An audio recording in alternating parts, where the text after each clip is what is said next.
Hey everybody, welcome to the show. I'm Tom from Gordian Knot Project. Today we're going to be writing a cheesy 80s hard rock song. But first, coffee. Love my coffee. Do you ever want or need to write a song but you just don't have an idea? Need to get that last song done for the EP? And all your inspiration just went south for the winter? What do you do when this happens? Well, here's how I deal with it. The first thing is, if you're gonna write a song, you've gotta pick something about it. A tempo, a genre. What's the main instrument gonna be? Something. Pick something and say, okay, that's it. Don't think too much about it, just pick something. For example, when I decided to make this video, AC/DC's Back in Black was playing, so we're gonna write a cheesy 80s hard rock song. Regardless of what anyone tells you, inspiration does not come from nowhere. What comes out of you is the product of what you put into you. So, the first thing we're going to do is put some hard rock songs in our heads. Look over my shoulder at the computer while I explain how I do this. Alright, so the first thing I'm gonna do is head over to Spotify and search for hard rock since I want to write a cheesy hard rock song. Then I'm gonna select a playlist and start going through the first 10 songs on that playlist. I'm gonna use TuneBat, I'm gonna grab their BPM, their key, and I'm gonna throw that into a spreadsheet. So the first song is already done, the second song is happening now, and we're just gonna speed through the whole rest of this process at warp speed. So, there's the fourth song, fifth song, sixth song, seventh song,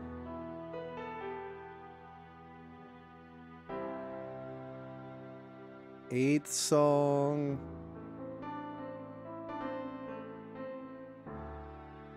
ninth song, and finally the 10th song.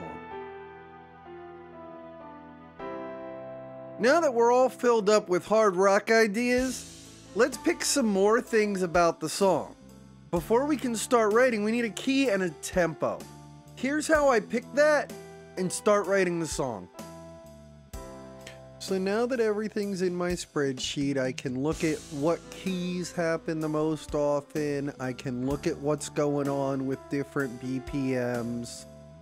I've selected the key of D because D and E flat and C sharp minor, those three keys are used 6 times in these 10 songs. And D is right in the middle. They're all only a half step apart. Also, my BPMs, I seem to have 2 clusters, one around 100 and one around 155, 160, with just a couple outliers that are outside of that area. So I'm going to use 101.6 for my BPM. I like using weird BPMs. I think it gives the song a nice little bounce when it's coming down the line and the ones around it are even times.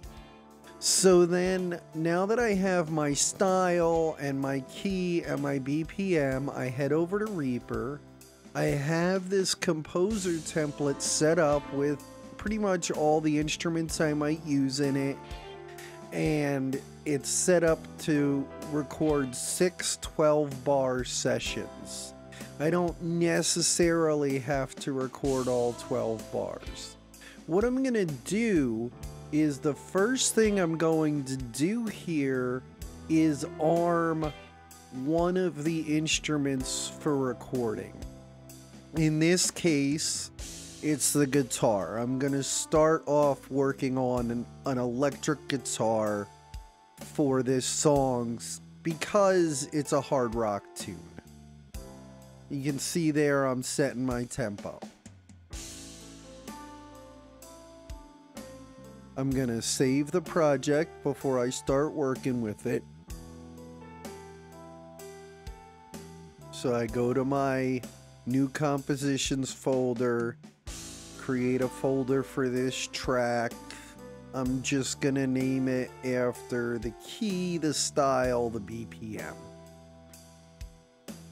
I'm gonna title it Composer because that's what I'm doing here. And then I'm gonna stick the information about the song in the name too, so that as I'm working on it, if I look up at the title bar, I always have access to my key, my style, my BPM. Alright, just armed the track for recording. There's the 4 actual tracks that you can see with the red lights on the icon plus. And there they are in the DAW. You can see as I'm pressing the select buttons, it's highlighting the tracks. I skipped the part where I wrote the lick. For that part, basically what I do is I just loop the beat and jam till I have something I like. And then I record it.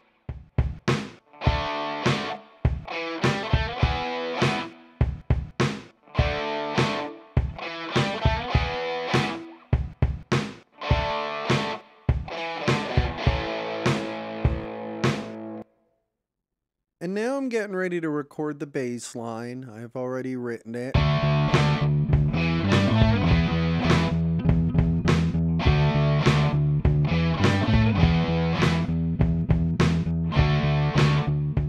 You can hear the track building up. As I record each instrument, I get a little bit more to record to.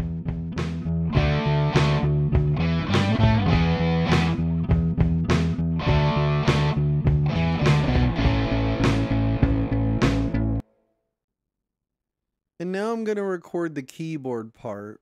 Well, half the keyboard part.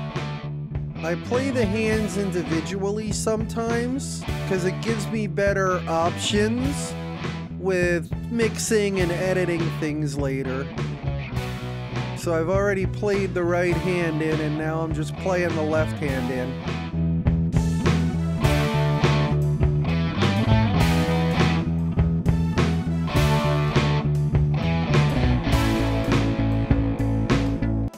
Now I do the writing and recording part 5 more times.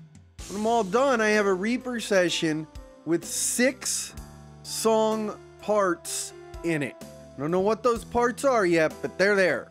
Now I take those 6 parts and I arrange them into a song. Here's how I do that. Okay, so in Reaper, now that I have all 6 sections written, recorded, I can actually just drag those sections around by holding down Control and moving them with my mouse and make copies of them in the project. So I can use this to take those 6 sections and actually lay them out into a song structure. The structure I'm using in this song is intro, verse, pre-chorus, chorus, verse, pre-chorus, chorus, bridge, bridge, chorus, chorus. And we're just gonna line all those up and then we'll play it for you so you can hear what we've got so far. But I do want to warn you, I call it riff salad at this point because what it actually sounds like right now is that somebody took the introductions from 6 songs that all happen to be at the same tempo and key and put them together into a Reaper project. It sounds this way because we don't have any transitions written. We haven't tried to smooth out the transitions between various instruments and various guitar tones. We just kind of stacked our ideas together to create a bigger idea. At this point, I'll take this track and I'll send it off to my collaborator. My collaborator's my cousin Jamie. She is a drummer, and if I write the drum parts for her, even though I'm a drummer too, she gets a little moody about that. She always wants to rewrite any drum parts that I've already written, and the problem is the bass and the drums end up so locked together that I'm like, well, then I have to rewrite the bass line. So I'm trying something with this one to help her be a little happier, and hopefully I don't have to rewrite bass lines. Where I wrote the bass line, but I didn't write the drums. And then if she comes back with a drum line that just doesn't match the bass line, I'm just gonna send her back to the drawing board. But that's our next video on this topic, is going to be her and I working together to put these transitions in here so that you can see that process and hopefully develop a better understanding of how that works. Thanks for watching. Have a great day. Hope you learned something. Don't forget to like, subscribe, and ring my bell, baby.